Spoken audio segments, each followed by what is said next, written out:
% of our eligible seniors have received a booster shot, along with nearly 55% of all of our eligible residents. And we are pushing that number higher every day. In fact, right now we are administering an average of 47,000 shots, first, second, and booster shots every day. The Omicron surge has tested and proven once again that vaccines and masks are our best tools to keep most people safe from each variant of COVID-19. Nevertheless, Omicron's high transmission rate caused more COVID hospitalizations than ever before, the vast majority unvaccinated. Our hospital systems and healthcare workers have battled to treat and to save not just COVID-19 patients, but every patient who walks through their doors. They've been working harder than ever before, and I hope that everyone listening will take a moment to express your gratitude to each of them. Over the last 2 years, I've said over and over that you don't know when a surge has reached its peak until you're on the other side of it. Today is our 7th day since we saw peak hospitalizations of 7,380 reported on January 13th. That's 1,145 more than the previous pandemic peak on November 21st. Since then, our single-day number of COVID patients in the hospital has fallen by over 870 patients. That's a decline of 11.8% since January 13th to 6,507 today. Over the same period, ICU and ventilator usage has started to decline, a welcome change after precipitous increases over the prior 7 weeks. I want to be clear, I am cautiously optimistic about this decline, but there are an awful lot of people still battling for their lives in hospitals across Illinois. With our ICU capacity at around 10% and 6,500 COVID patients overall in our hospitals, we're continuing to provide as much relief as possible to all of our patients, to our healthcare workers, and to our hospitals. We have lost so many people in recent weeks. Since the beginning of January alone, over 1,500 of our state's residents died from the virus. Despite the recent indications of fewer new infections and fewer new hospital admissions ahead, it breaks my heart to know that in the coming weeks, hundreds more may die among the thousands who are already seriously ill from COVID. Again, the vast majority of those are among the unvaccinated. That said, our declining hospitalizations rates are a hopeful sign that vaccinations, boosters, and masks are working. It's a sign to press on, to persevere, to keep going, so we will do that. Yesterday, we announced that more than 24 additional nurses, paramedics, and specialists were being deployed to Ingalls Memorial Hospital in Harvey, provided through the Federal Emergency Management Agency. That's on top of the previously announced federal deployment of healthcare staff to Rockford's Javon Bay Hospital. And of course, we have 1,870 surge staff and strike teams working now across Illinois, with hundreds more on the way. We are still very much in a period of immense strain for our healthcare systems. So we must do all that we can to keep our healthcare workers and institutions operating and available to all who may need medical assistance. You can help too. As I mentioned, the vast majority of Illinois COVID-19 hospitalizations are occurring among the unvaccinated. The most important thing that you can do right now is to wear a mask indoors when you're with others, to get vaccinated, and to get boosted. Some people who have heard this message before think that unvaccinated people have already made up their minds not to get vaccinated, so trying to convince them just won't work. Well, that's just not true. In the first 2 weeks of 2022, 14,000 new people have gotten their first vaccine dose every single day in Illinois. That's around 100,000 newly vaccinated people, about the population of Peoria, every week. People are still listening, and many who have remained on the fence for a while now are choosing now to get protected and to protect their children. So if you know someone who hasn't yet been vaccinated, approach them with compassion, with facts, and most of all, with your own reasons for getting vaccinated. You just might be the person that helps them decide that they should get protected. Thank you, and now I want to turn it over to our Director of the Department of Public Health, Dr. Ezike. Doctor.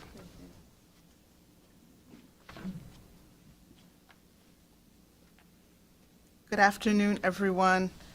Please don't be mad. I just want to wish sincerest birthday wishes to an incredible boss and leader, Governor Pritzker. Happy birthday. As the governor said, I am cautiously optimistic in reporting the decreasing trends in the number of cases, in the number of emergency department visits, as well as the number of hospitalizations over the past week. Of course, we need these trends to continue. Everything is relative. While overall hospitalizations are increasing, both in the number of people that are going into the hospital with COVID every day, as well as the total number of people in the hospital with COVID, they are decreasing, but those numbers are still high. The numbers of people in the hospital with COVID are still higher now than they have been in any other surge or any other part of the pandemic. But the good news is that the trend is downward. The sheer volume, however, still is a problem. It's still a challenge to those workers, and we still have to pull every single lever available to help increase just the staff to care for those people in the hospitals. And yes, we have seen over the last month that the number of children in pediatric ICUs with COVID has increased. But at this time, there is not a COVID vaccine for our youngest ones, those 4 and under. But let's focus on what we do have, and that is that we have a vaccine for everyone 5 years and older, and that by being vaccinated, if you are in that eligible population, you can build that hedge of protection around those who are too young to be vaccinated for themselves.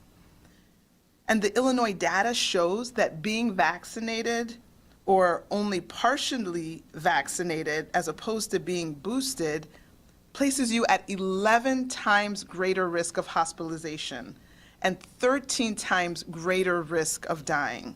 So you want to be on the side of the boosted. And as you also hopefully can tell, vaccination is not just about the individual who gets vaccinated. Yes, for sure, your risk of suffering severe illness and hospitalization does decrease dramatically when you're vaccinated and boosted. But being vaccinated and boosted also helps to protect others, like those 4 and under that we just talked about who can't be vaccinated at this time. Another way that we can protect others is to slow the transmission of this virus. And that's by knowing when you're actually infected. And so that might involve testing. A positive test will let you know that, yes, I need to stand down, I need to isolate so that I don't spread this virus to others. And then you can reach out to other people who maybe you were in close contact with before you knew that you were positive, so that they can quarantine, so that they can know when it's time for themselves to test. The U.S. Department of Health and Human Services is offering 4 free at-home COVID-19 tests to each household. All you have to do is go to covidtests.gov and fill out your address. HHS expects orders to ship out by the end of the month, and then they'll be delivered by the U.S. Postal Service.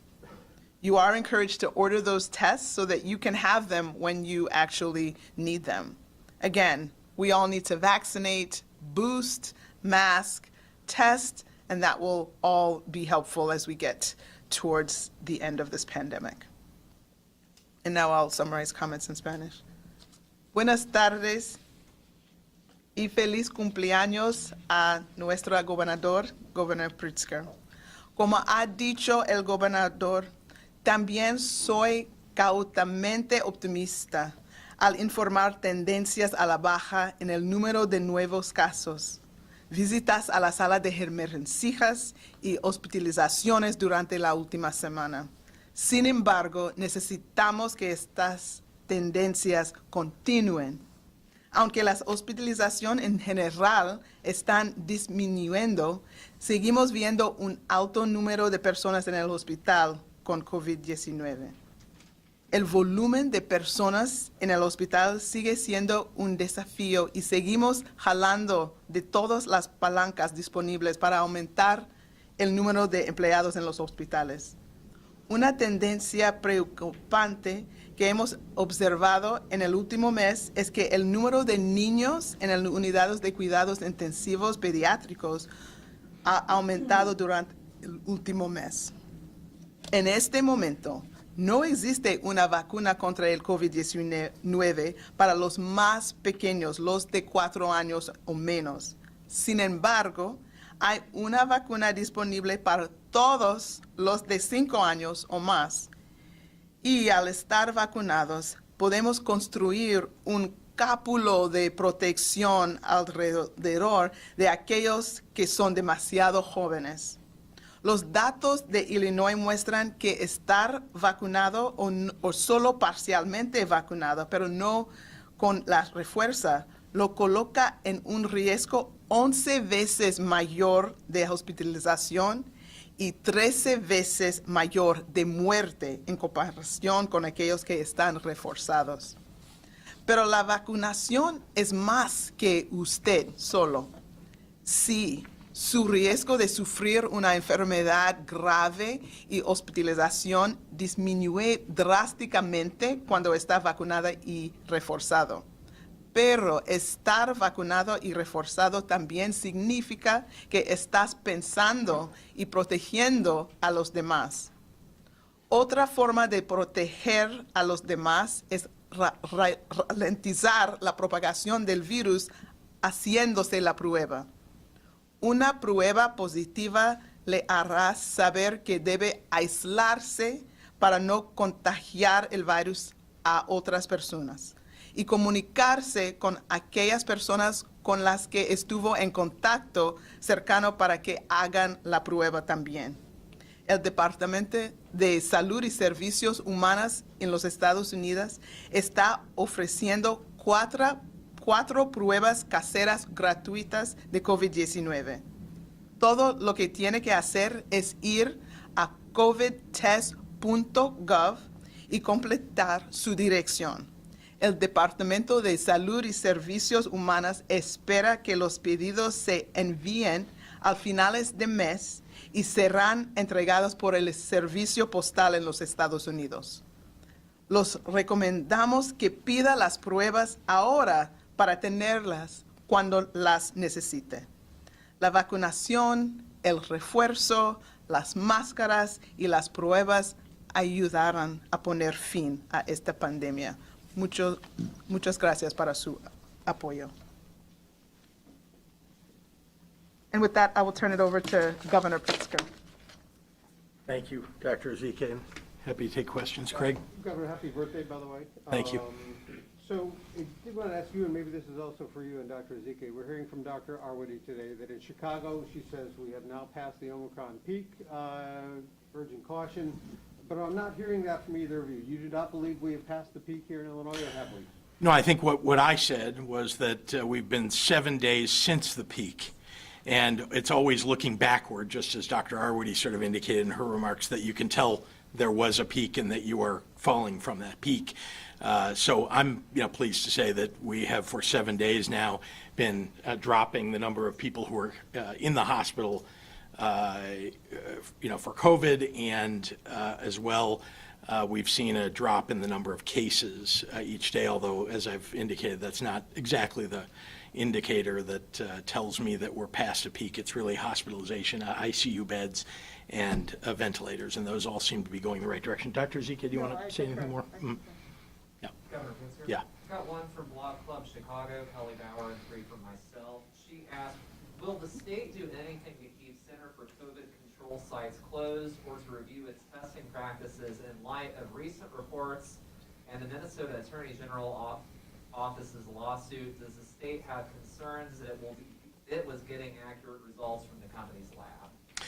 I mean, yes, deep concern, and of course, the Attorney General is on it. The federal government, as you know, has been on this case as well. It's something that I expressed from the podium several weeks ago, the concern about what Block Club has reported, which is that there are, fly-by-night testing operations, and we need to make sure that we're keeping those away from people who are looking for legitimate tests, and if we can close them down, we will. Dr. Ezike, pardon me, do you have anything to add? No, of course, we all support people being able to go to a legitimate site where they can get answers and responses that they can act on that are actually correct. And so we support, obviously, any efforts to make sure we shut down and deal with those people who have been bad actors and have harmed the public health of the state with those bad actions. I've got one other for you, Doctor. Dr. Walensky said last week that the current surge in the country, which was up 40% last week, the death surge rather, was mostly coming from the Delta surge, those deaths.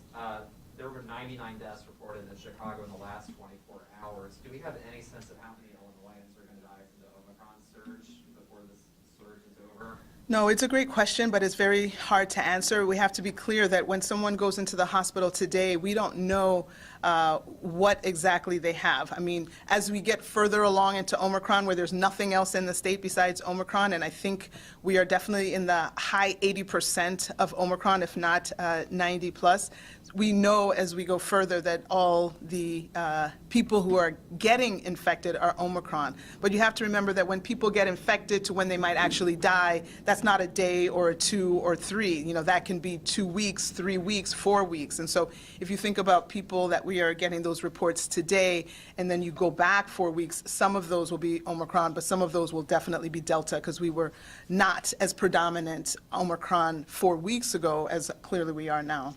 But again, we don't have that information for each patient. Well, Dr. Ezike, of the 6,507 who are hospitalized in the state with COVID, how many are there for COVID and they're with COVID? Yeah, no, that's We know that certain hospitals have been auditing, and there's 43% at one hospital that they're there for something different. Yeah, so that's an important question, and we have been looking at that. That was the same, that's the same across the country. We're seeing that because of the ubiquitousness of Omicron, that there are people who maybe went in for hip surgery, but as you're going to intubate them, you definitely want the staff to be protected, and you need to know their status, and so they might have come in for the hip surgery, but then are found to have COVID, which is still significant because the special precautions that need to be taken for anyone who has COVID, the special PPE and garb that the staff have to wear, the special isolation, all of that has to take place. So we do need to know all those individuals. But it is true that there are some people who are not suffering many respiratory illnesses associated with that, but it's still important to know all those people. And there are people who now their course has been complicated, where maybe they came in for something that was not respiratory related to COVID, but the COVID then became an issue, i.e., someone who maybe just had a UTI, but now it's complicated by a pneumonia from the COVID, and now you're dealing with two things. So again, each case is different. Some, the COVID is an actual illness that needs specific attention. They all need attention in terms of how the caregivers will care for them, and the special PPE, et cetera, and the isolation and where they can be placed vis-a-vis other patients. Doctor, if I'm not mistaken, the governor said that 55% of Illinoisans have been fully vaccinated? I think I said boosters, Okay. among those who are eligible for boosters. 55% have been boosted. Do you have a guess, or an educated guess, about between the shots, the boosters, et cetera, and those who've been ill with COVID, what percentage of the state has perhaps some degree of antibodies? And are we approaching anything remotely resembling herd immunity? No, it's a great question. So on the books, so to speak, we have like 2.5 million people have been definitively identified as positive in our system. But we know, if we look at the number of home tests that were purchased just from retail pharmacies versus how many tests were done in our state, the actual number of home tests, which don't have to be reported, equal or match, actually slightly exceed the number of people that we have results for. So we know that there's a lot of undercounting. But I think that herd immunity, we have to kind of get away from that. When I think about, Australia is 90% vaccinated, and they don't have herd immunity. They still are having outbreaks. They're still seeing an uptick. So I think, unless herd immunity means 100%, we see that it's a very high number before you can get that protection that is supposed to be afforded by the herd. And in the meantime, if you try to use that as your only strategy, that results in a large number of additional deaths. Governor, a two-part question. What is the state's criteria for determining what hospitals such as Ingalls and Javante get federal assistance during this surge? And the second part is, what is the state doing to prepare for the next potential variant so that we don't see this kind of surge again? I'm going to ask Dr. Ezike because she gets the requests. Okay, those are two great questions. So for the first one regarding how does someone qualify, so actually every hospital can make the request to get that support from the federal government.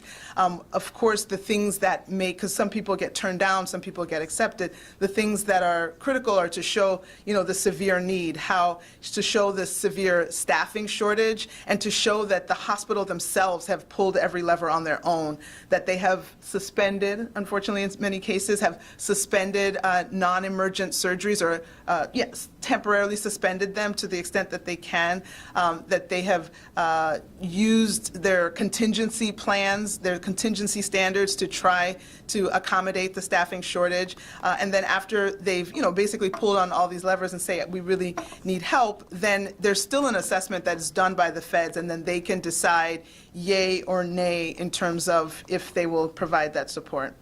The second question was... It was about, what's the state doing to prepare for the next potential variant, Right. So that we don't see the kind of surge that we have seen with Omicron. Yeah, so I think the state is going to continue to do its part and has done its part in terms of preparation for the next. We have a surveillance system in place. We have genomic sequencing to look and see if we can see new sequences that are not relatable to any of the previous variants, so that we can report out to our neighbors and to the feds to say, hey, there might be something suspicious with this one. We've created an infrastructure that people can get vaccinated and boosted quite easily. I think the other part is on the actual people, and so people have to get themselves ready just as they would for any natural disaster, and that preparation involves getting boosted and staying fully up to date. Not people who got that one dose just to get the one dose, you are not fully prepared for the next variant. You need to be within 5 months of your last shot. If you got a single J&J and you haven't gotten an mRNA second dose, and it's been 2 months since that J&J dose, you are not fully prepared. So we are doing a lot. We've set up the infrastructure. We have vaccines readily available for everyone. The other part is for the individuals to go and avail themselves of those resources to protect themselves and their family. Governor Pritzker, since we last spoke, 2 new people are vying for your job. Mayor Aurora, Mayor Richard Irvin's running as a Republican, and Eric Mancow-Muller is running as an independent. Any concerns about either of those candidates? I don't know, they've got a messy primary over there on the Republican side. I'm sure they'll work all that out. I'm not sure about the independent. I know it's difficult to get on the ballot sometimes as an independent, but yeah, I don't really have any And opinions then about it. yesterday, Mayor Lightfoot said that she's going to endorse you for governor. Are you going to do the same for her when she runs for mayor? Well, I appreciate, I have not heard that. That's very kind of her. And yeah, I think, what I can say is there's nobody running, as far as I know, for mayor. And I think, the mayor has worked well with me, especially as we have addressed the pandemic broadly. And so, we have a good relationship, and, I know we'll keep working together to make sure we're keeping people safe and healthy. I do want to say, if I may, I'm sorry, I just want to add one comment, though. You asked about candidates. One thing I will say to you is, if you want to have the job of being governor, you should have to take questions from members of the media, just like I do. And so I would hope that any candidate that is running, and announce that they're going to run is going to take questions and not wait weeks after announcing to do so. Governor, I'm Chris. Dr. ZK myself. Dr. ZK, can we ask a question of you from CBS2? The question is, this is moving so rapidly, this variant. Some have compared it to an ice pick that has gone up fast, it's coming down fast. As we are racing through this phase here, what are you looking at as far as metrics to make any kind of changes or recommendation changes as far as policies in the state? A lot of people are hearing great news today, smiles on your face, which speak volumes, and they're thinking maybe there's some change coming to my life. How quickly might change be coming to the lives of people in Illinois?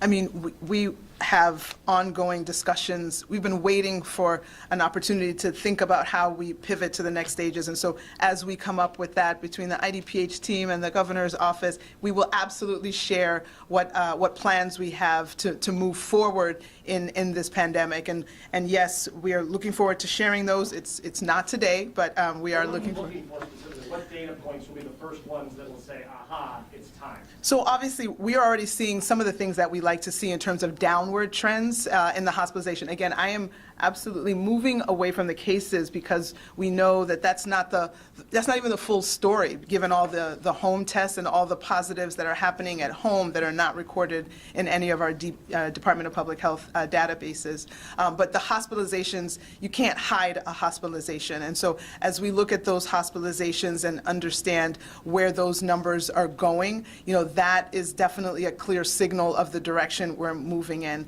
And I mean, we can be moving downward now, but as, people have appropriately asked, but what about the next one? So, we want to just continue moving in that downward direction, but also, 2 years into the pandemic, we've learned so much, we've amassed so much knowledge, we have to figure out how we are going to live, how we are going to coexist with COVID. And so there may be some adjustments or shifts that we will make given the wide availability of vaccines and now the onboarding of therapeutics, which I think the quantities are very limited now, but as those increase, those are also a game changer that will allow us to maybe pivot from everything being COVID, and being able to have it as a something that we coexist with. All right, thank you, everyone. Thank you. Thank you. Thank you all. Thank you. Thank you. We're good. We're good. Thank you. Thank you. Thank you. Thank you. Schools, please. Thank you. Schools.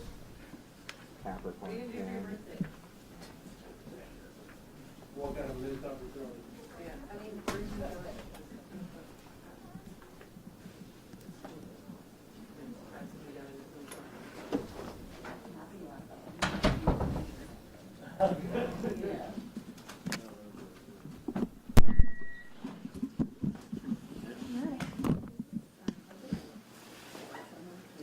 If he talks tomorrow, somebody needs to ask